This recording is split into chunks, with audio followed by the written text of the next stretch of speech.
Bismillahirrahmanirrahim. Assalamualaikum dear students. How are you? Hope so you all are doing well.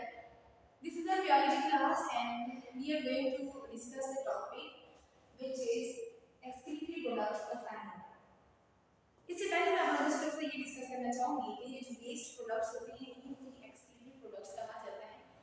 Basically जो waste products होते हैं ना इनको body से एक्सक्रीट आउट करना बहुत जरूरी होता है. दैट्स व्हाई हम इनको एक्सक्रीटरी प्रोडक्ट्स कहते हैं. एक्सक्रीटरी जो वर्ड है वो निकला है एक्सक्रीशन से. एक्सक्रीशन का क्या मतलब है कि remove out of the waste material as we already discuss this topic in the previous lecture.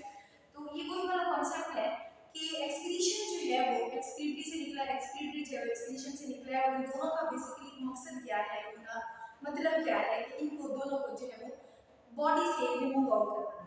तो जो वेस्ट मटेरियल है प्लांट के अंदर हमने इनको डिस्कस कर लिया था कि वो वाटर होता है वो डिफरेंट किस्म की गैसेस होती हैं, उसमें से कार्बन डाइऑक्साइड होती है और वो किन किन तरीकों से जो है प्लांट्स अपनी बॉडी में से वेस्ट मटेरियल को रिमूव आउट करते हैं.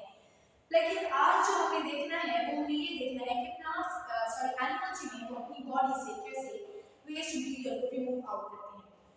तो यहाँ पे मैं एक पॉइंट आपके साथ डिस्कस करना चाहूंगी कि जो एनिमल्स और ह्यूमन बीइंग है इनकी बॉडी में से जितना भी नाइट्रोजनियस वेस्ट बनता है या जो भी वेस्ट होते हैं जो एक्सक्रीटरी प्रोडक्ट्स होते हैं उनको बॉडी से रिमूव आउट करना बहुत ज़रूरी होता है.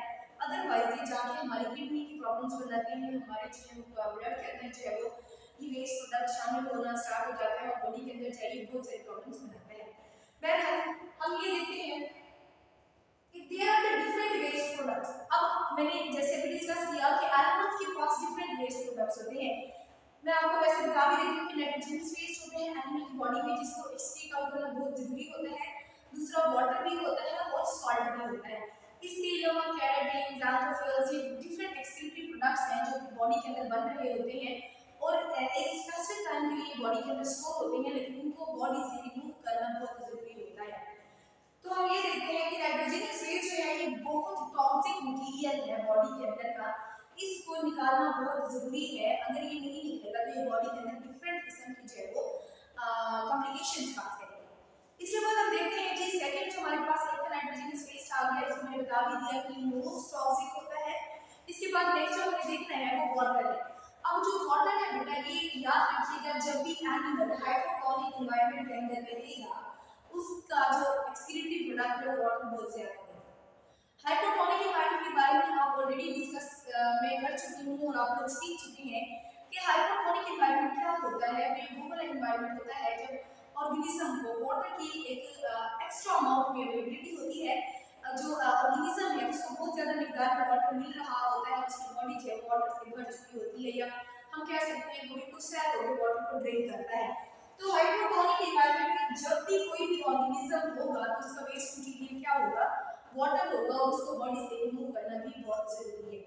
नेक्स्ट हम देखते हैं कि नेक्स्ट हमारे पास वेस्ट मटेरियल आता है और हमारे पास सॉल्ट आता है. और सॉल्ट जो है वो किस कंडीशन में जो है वेस्ट मटेरियल बनेगा ये लास्ट टाइम प्रीवियस लेक्चर्स में हम लोग डिस्कस कर चुके हैं कि सॉल्ट जो है वो बॉडी के अंदर कब मूव करना स्टार्ट करता है जब जो है हमारे एनवायरनमेंट क्या होगा, हाइपोटोनिक. हाइपोटोनिक एनवायरनमेंट जब भी होता है बेटा तो आप याद रखिएगा कि हाइपर से मुराद ये है कि सॉल्ट की कंसंट्रेशन एनवायरनमेंट के अंदर ज्यादा है और ऑर्गेनिज्म ने सॉल्ट को इनटेक करना स्टार्ट कर दिया है. तो ऑर्गेनिज्म की बॉडी के अंदर सॉल्ट जब बहुत ज्यादा होगा तो इसका मतलब है ऑर्गेनिज्म जो है वो हाइपोटोनिक एनवायरनमेंट के अंदर रहता है और जब भी ऑर्गेनिज्म हाइपोटोनिक एनवायरनमेंट के अंदर होगा तो उसकी बॉडी के अंदर सॉल्ट एक्युमुलेट होना स्टार्ट हो जाएगा जिसको बॉडी से रिमूव करना बहुत जरूरी होता है. नेक्स्ट हम देखते हैं जी कि ये जो वेस्ट मटेरियल है या वेस्ट प्रोडक्ट्स है ये बेसिकली बनते कैसे हैं या क्या चीजें इनको बना रही होती हैं.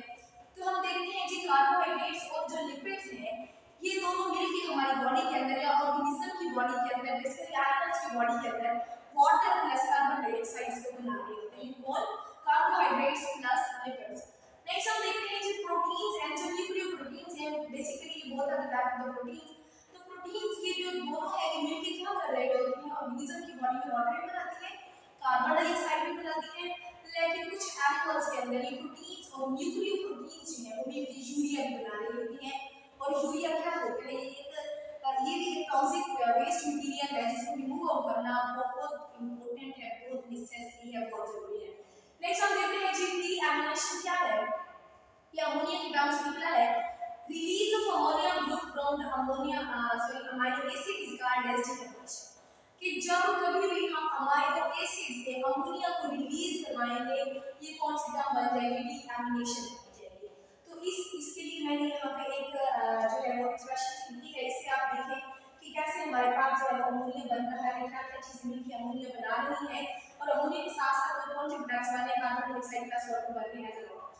तो अब ये जो अमोनिया है बेटा, अमोनिया जो है या तो ये जो हमारे पास एज अ प्रोडक्ट बन रहे हैं डिफरेंट लेवल्स में यूज करते हुए, ये अमोनिया या तो किसी और ग्रुप की तरफ मूव कर जाएगा, ये यहाँ पे रिएक्शन खत्म होती है, लेकिन इस रिएक्शन में ये जो अमोनिया है किसी और तरफ मूव कर जाएगा, ये रीयूज होगा या फिर किसी और ग्रुप के साथ अटैच होकर ये जो वहां से रिमूव हो जाएगा। That's it for today, hope so you all understand this all points. Thank you very much. हमारे लिए अल्लाह।